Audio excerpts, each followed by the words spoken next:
வணக்கம் எல்லாத்துக்கும்.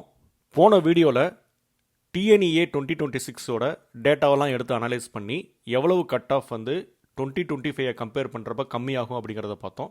0.5லேருந்து 10.25 வரைக்கும் கட் ஆஃப்லாம் கம்மியாகும் அப்படிங்கிறத நம்ம பார்த்தோம். சரி, கட் ஆஃப் கம்மி அப்படிங்கிறது தெரிஞ்சிச்சு. ஒரு ஸ்டூடெண்ட்டாக what is my next best action item, அடுத்து நான் இதை வச்சு நான் என்ன பண்ணணும் அப்படிங்கிற கைடன்ஸை இந்த வீடியோவில் நம்ம பார்த்துடலாம். இதுக்காக நம்ம வந்து 2023, 2024, 2025, 2026 4 வருஷ டிஎன்இஏ டேட்டாஸ் எடுத்து அனலைஸ் பண்ணியிருக்கோம். ஒவ்வொரு வருஷமும் எத்தனை ஸ்டூடெண்ட்ஸ் வந்துட்டு கவுன்சிலிங் அட்டன் பண்ணுறாங்க, ஆவரேஜ் மார்க்ஸ் என்ன, மீடியன் மார்க்ஸ் என்ன, எங்கே 2026 காம்படிஷன் அதிகமாக இருக்க போகுது, எந்த கட் ஆஃப் குரூப்புக்கு காம்படிஷன் அதிகமாக இருக்க போகுது, அப்படி எல்லாத்தையுமே இந்த வீடியோவில் டைரெக்டாக பார்த்துடலாம். Welcome to J insights.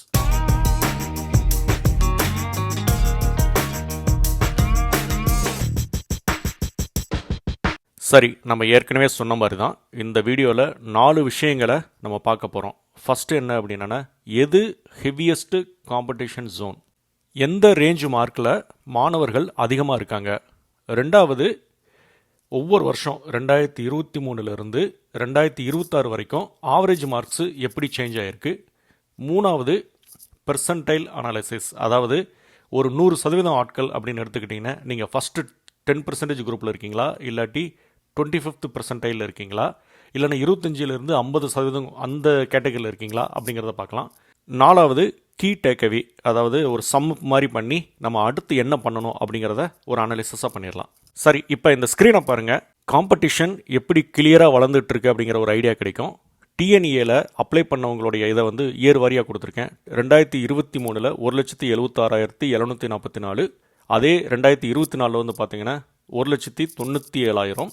2025 பார்த்தீங்கன்னா இதுதான் எக்ஸப்ஷனலி ஹை, இது ஒரு அனமாலின்னு சொல்லலாம், 2.39 லட்சம்.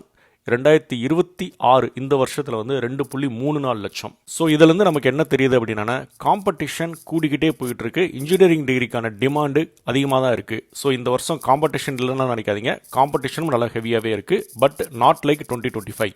அடுத்தது ஆவரேஜ் மார்க்ஸை பார்ப்போம்.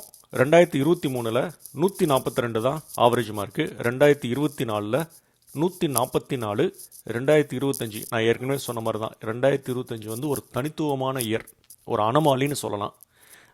2026 141. இது கிட்டத்தட்ட 2023-24 ரேஞ்சுக்கு அந்த ரேஞ்சில் இருக்குது பாருங்கள். ஸோ உங்கள் எல்லாத்துக்குமே தெரிஞ்சது தான், நம்மளுடைய கட் ஆஃப் மார்க்கு 200 ஆரம்பித்து 77.5 அதில் தான் முடியும். ஸோ இந்த வகையில் பார்க்குறப்ப நம்மளுடைய ஆவரேஜ் 141 அந்த ரேஞ்சில் இருக்குது. இதே இதில் இன்னொரு விஷயத்தையும் பாருங்கள், மீடியன் வேல்யூ அது பாருங்கள் 140.5. மீடியன் வேல்யூன்னு என்னென்னு உங்களுக்கு ஏற்கனவே தெரியும், அதாவது நடு அளவு.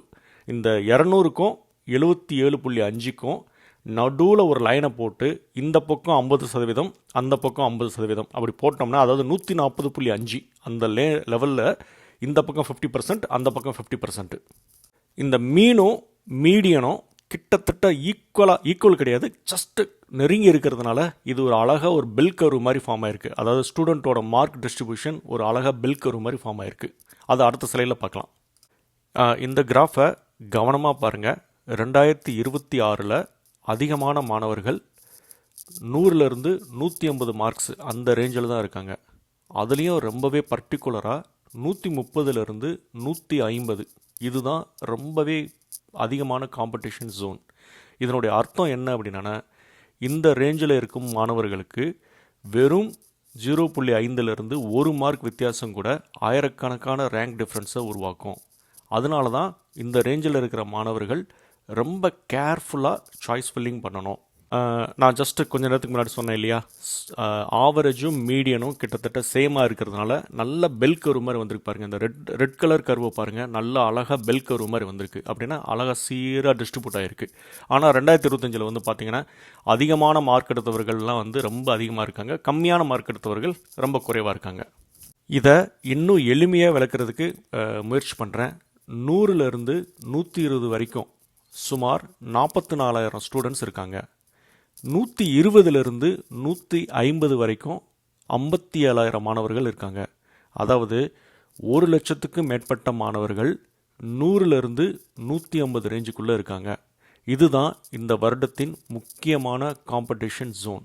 இன்னொரு பக்கம் பார்த்தீங்க அப்படின்னா 185க்கு மேலே வெறும் 10,000 மாணவர்கள் மட்டுமே இருக்காங்க.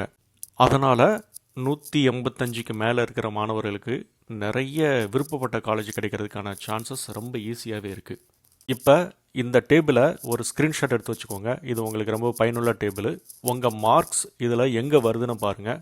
உதாரணத்திற்கு 2026 178.5 நீங்கள் எடுத்திருந்தீங்க அப்படின்னா நீங்கள் டாப் 10 மாணவர்களில் ஒருத்தராக வர்றீங்க.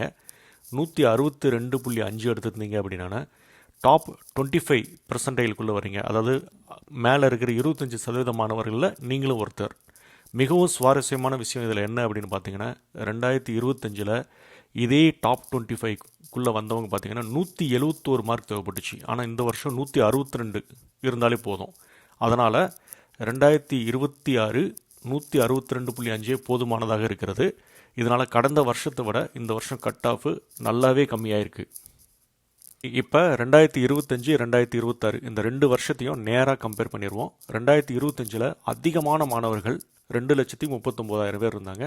அதிக ஆவரேஜும் அதிகம்தான், அதிகமான மீடியனும் இருக்குது, அதிக கட் ஆஃப். அதனால ரொம்ப கடினமான காம்படிஷன் போன வருஷம் இருந்துச்சு. ஆனால் 2026 ஆவரேஜ் கம்மியாயிருக்கு, மீடியன் கம்மியாயிருக்கு, டாப் 25 அப்புறம் டாப் 10 கட் ஆஃப்களும் குறைஞ்சிருக்கு. அதனால் காம்படிஷன் ஷிஃப்ட் ஆகிருக்கு. யாருக்கு ஷிஃப்ட் ஆகிருக்கு அப்படின்னு பார்த்தீங்கன்னா 120லேருந்து 150 மார்க்ஸ் எடுத்தவங்களுக்கு.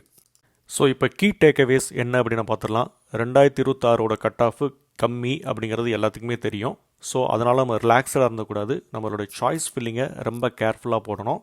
ரெண்டாவது 130லேருந்து 150 வரைக்கும் கட் ஆஃப் இருக்கிறவங்களுக்கு ரொம்ப கடுமையான காம்படிஷன் இருக்க போகுது. சாய்ஸ் ஃபில்லிங்கை நீங்கள் ரொம்பவே கவனமாக போடணும். மூணாவது 162.5க்கு மேலே இருந்தாலே நீங்கள் டாப் 25% வந்துடுறீங்க. நல்ல காலேஜ் கிடைக்கும் வாய்ப்பு உங்களுக்கு அதிகரிச்சிருக்கு. நாலாவது 185.5க்கு மேலே இருந்தால் டாப் 5%, டாப் கவர்மெண்ட் காலேஜஸே உங்களுக்கு நல்லா கிடைக்கும். இந்த வீடியோவோட நிறைவு பகுதிக்கு வந்துட்டோம். நீங்கள் டேட்டாவை பேஸ் பண்ணி உங்களுடைய டெசிஷனை எடுக்கிறப்ப அது ரொம்பவே கரெக்டாக இருக்கும். இந்த காலேஜ் ப்ரெடிக்ஷன் வீடியோவை நான் தொடர்ந்து வெளியிடுறேன். இந்த வீடியோ பயனுள்ளதாக இருந்துச்சு அப்படின்னா லைக், ஷேர், சப்ஸ்கிரைப் பண்ணிக்கோங்க. அடுத்த வீடியோவில் இந்த வருஷம் ரேங்க்குக்கு எந்தெந்த காலேஜஸ் கிடைக்கும் அப்படிங்கிறத ஒரு லிஸ்ட்டாக கொடுக்குறேன். நன்றி, வணக்கம்.